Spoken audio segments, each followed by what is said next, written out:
Alaska, un paradiso selvaggio fatto di ghiaccio, montagne, silenzio. Un luogo che toglie il fiato per la sua bellezza, ma se non stai attento ti inghiotte. Sì, perché qui, in mezzo a tutta questa natura, c'è qualcosa che non torna. Una zona tra Juneau, Anchorage e Barrow, che ha attirato l'attenzione degli investigatori, dei giornalisti e perfino dei governi. Un'area che negli ultimi decenni ha fatto registrare migliaia di scomparse inspiegabili. Lo chiamano il Triangolo dell'Alaska. E non si tratta soltanto di suggestione o di folklore, ci sono nomi, ci sono date, ci sono persone sparite letteralmente.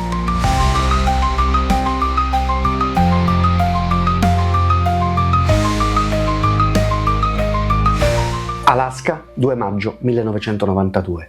Un Cessna 340 decolla da Yakuta con 5 uomini a bordo. Carburante per 3 ore di volo rispetto alle necessarie 2 ore per raggiungere Anchorage. Dopo 20 minuti l'ultimo contatto radio, poi il nulla, come centinaia di altri velivoli in questa regione dagli anni 50. Benvenuti nel Triangolo dell'Alaska. Dal 1988 ad oggi in Alaska sono scomparse migliaia di persone e molte di queste nel tratto di terre di ghiaccio che forma il cosiddetto triangolo. Parliamo di escursionisti, cacciatori, turisti, ma anche di piloti esperti, di militari, di politici. Gente abituata a queste terre eppure, puff, sparita. Il dato più inquietante è che la maggior parte dei corpi non è stata mai ritrovata. Ora, su quel Cessna c'erano i fratelli Roth che avevano deciso, come facevano ogni anno, di andare a pesca in quei luoghi. Dopo l'ultimo contatto radio, a sera la FAA notificò il ritardo del velivolo e per ben 5 settimane le autorità setacciarono i 155.000 km² di quel deserto bianco. Ora, a distanza di 30 anni nessuno ha mai rintracciato i dispersi né alcuna traccia del velivolo.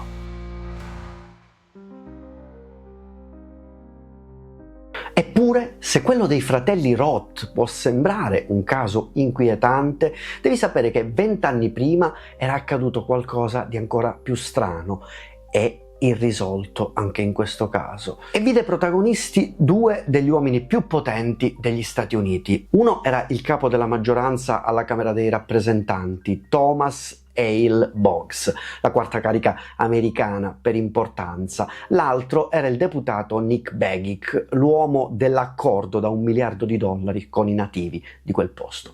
Era il 16 ottobre del 1972 e stavano volando da Anchorage a Juneau su un piccolo aereo da trasporto.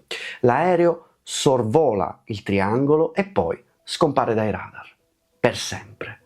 Il governo americano a quel punto organizza una delle più grandi operazioni di ricerca della storia, quasi 400 aerei, decine di navi, squadre di terra. Il risultato? Nessuno.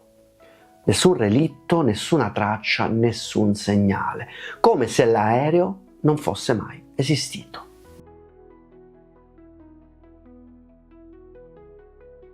Ora, ovviamente non mancarono le teorie cospirazioniste, questo perché Boggs era un personaggio scomodo, aveva fatto parte anni prima della commissione Warren, la famigerata commissione che si occupò dell'indagine sulla morte di Kennedy, e negli ultimi tempi aveva iniziato a mettere in dubbio le conclusioni ufficiali e aveva accusato J. Edgar Hoover, il capo famigerato dell'FBI, di utilizzare metodi da polizia politica di Hitler o di Stalin, aveva dichiarato addirittura, e a detta del figlio aveva poi anticipato la fine politica di Nixon, che poi l'anno successivo sarebbe, come sappiamo, stato travolto dallo scandalo Watergate. Dopodiché era scomparso. Ora, le teorie cospirazioniste ovviamente non si fecero attendere, soprattutto perché suffragate da prove che sarebbero arrivate dopo molti anni, quando i documenti governativi furono desecretati. Infatti nel 2002 i documenti dell'FBI declassificati rivelarono che un gruppo di volontari a suo tempo aveva segnalato anomalie termiche sul ghiacciaio Malaspina, che era appunto un ghiacciaio famoso dedicato ad un esploratore. E a pubblicare l'articolo fu il giornale Roll Call di Washington, che riportò lettere di intelligence e telex inediti. E secondo queste informazioni i volontari avevano segnalato anomalia termica, cioè la presenza di calore interpretabile come in particolare 2 possibili sopravvissuti, però nessuno si premurò di verificare sul posto. Ad aggiungersi a questo mistero ce n'è un altro, cioè il fatto che le foto scattate dal portentoso aereo SR-71 e i nomi dei soccorritori erano spariti dagli archivi e quindi non erano neanche rintracciabili. Ora, l'FBI, di cui Boggs aveva parlato in termini poco teneri, non partecipò alle ricerche. Se consideriamo poi che l'SR-71 era uno degli aerei spia più sofisticati di sempre e pensa che era in grado di fotografare uno spillo da 9 km di altezza, e allora l'assenza delle immagini all'interno degli archivi fu considerata più che una prova di una manomissione evidente. Ad ogni modo va detto che quando iniziarono le ricerche si alzò in volo perfino un Hercules HC-130 con tecnologia a infrarossi, mentre la fanteria setacciava a piedi l'area nella quale era arrivato l'ultimo messaggio da parte del pilota. Le ricerche furono imponenti, come abbiamo visto, e durarono 39 giorni, ma nessun segno del relitto fu mai più ritrovato. Inutile dire che in quel lasso di tempo decine di segnalazioni, medium improvvisate, persone che dicevano di aver avuto delle premonizioni affollarono gli uffici dei soccorritori. Tuttavia la verità potrebbe essere più semplice, ovvero l'aereo sul quale viaggiavano i 2 politici americani erano pilotati dall'esperto però descritto come amante del rischio pilota Don Jones, che per un caso del destino aveva scritto un articolo per una rivista di settore dell'aviazione che poi fu pubblicata proprio accanto alla notizia il mese successivo della sparizione del suo aereo. Un gioco veramente del caso beffardo. E in modo un po' improvvido in quell'articolo Jones dichiarava che la minaccia del ghiaccio non poteva impensierire i piloti abili e astuti.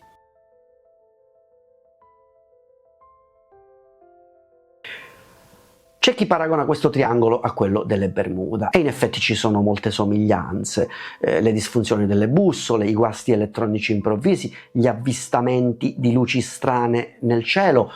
Alcuni piloti raccontano che qui le strumentazioni impazziscono, che in volo non sei mai davvero solo, che c'è sempre qualcosa o qualcuno che ti osserva.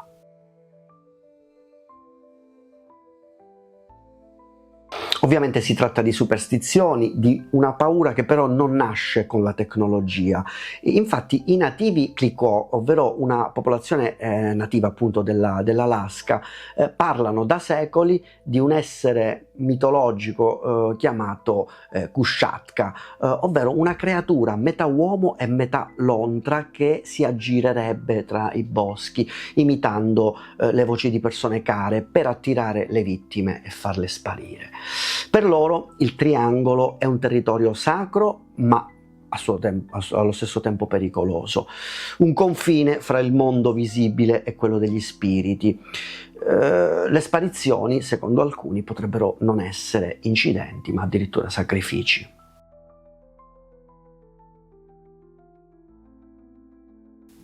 Ovviamente ci deve essere una spiegazione scientifica e gli scienziati hanno provato a darla. C'è chi ha parlato di campi magnetici naturali legati alla presenza di metalli sotterranei, altri invece hanno parlato di faglie geologiche, vulcani attivi, terremoti improvvisi. E in effetti l'Alaska è una delle zone più sismiche del pianeta. In certi punti il terreno può inghiottire un uomo in pochissimi secondi.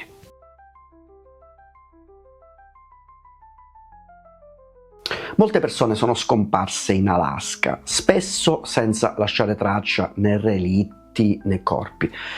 Del resto l'Alaska ha il più alto tasso di sparizione degli Stati Uniti e indovina dove si concentra la maggior parte dei casi, proprio lì, nel triangolo.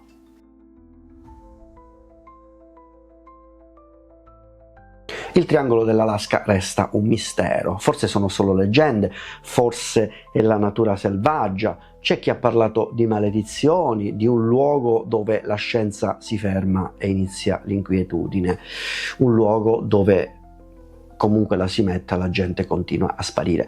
Ma al di là delle cospirazioni e delle tesi folcloristiche, più probabilmente non c'è nessuna maledizione, solo geografia, meteorologia e scelte di persone che possono essere giuste o sbagliate, come nel caso del pilota di Boggs. E del resto i resti dei Roth e di Boggs giacciono verosimilmente sepolti centinaia di metri sotto il ghiaccio.